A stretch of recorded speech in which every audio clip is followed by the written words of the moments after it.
Yeah, it certainly is. I think everyone here at the WAC is very disappointed because there's been a lot of hard work, not only from the playing group, obviously the coaches and support staff, but also the WACA admin as well to sort of get things going in the right direction. And this is obviously a big setback. But at this point in time, obviously, until the legal process has gone through, it's hard to make any sort of comments on the situation until we know all the facts and the matters dealt with by WACA management.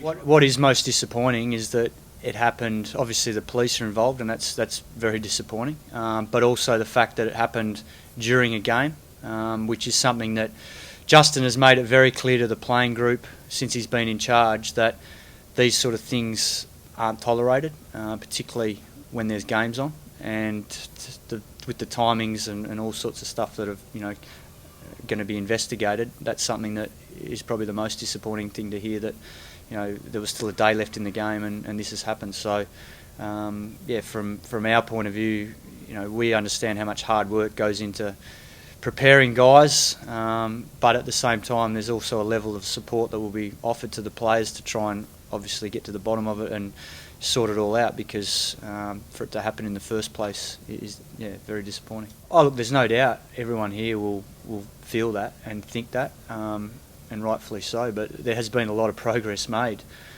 Even though that probably goes against what's happened, to see the way the boys have prepared in this last sort of 12 months, it's been outstanding. We're just about to go into a semi-final of the Big Bash, which a lot of teams would love to be in that position. We're in that position again, which is a positive.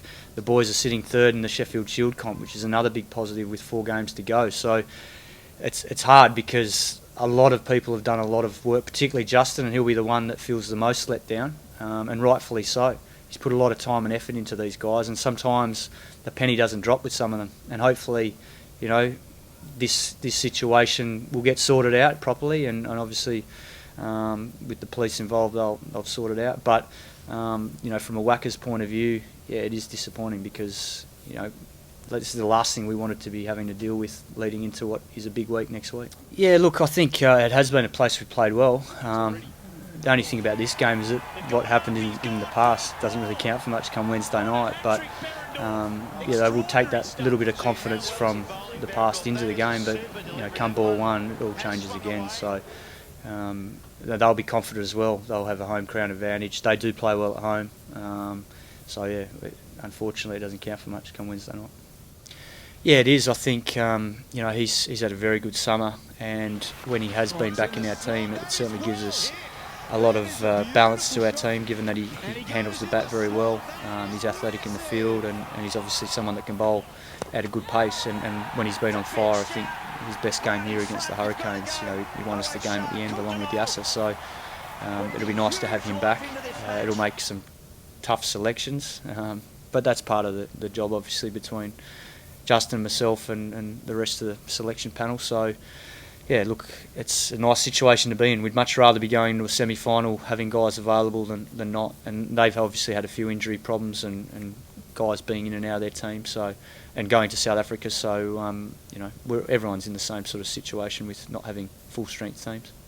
I know what he's like. Play with him a lot, and he's a big game player. He'll be primed for a big showing on Wednesday night, and I think he's proven that in the games he's played us. He won them the final here a couple of years ago when he got 2 wickets in the first over. He got 2 wickets in the first over last game against us in Sydney, and there's no doubt he'll be primed for a big night. So how we play him, and not only him, but obviously the rest of their attack will be crucial to setting the game up, and that's one area we've addressed as a team. That if we can get that right, then that'll go a long way to helping us win the game if we get top order runs.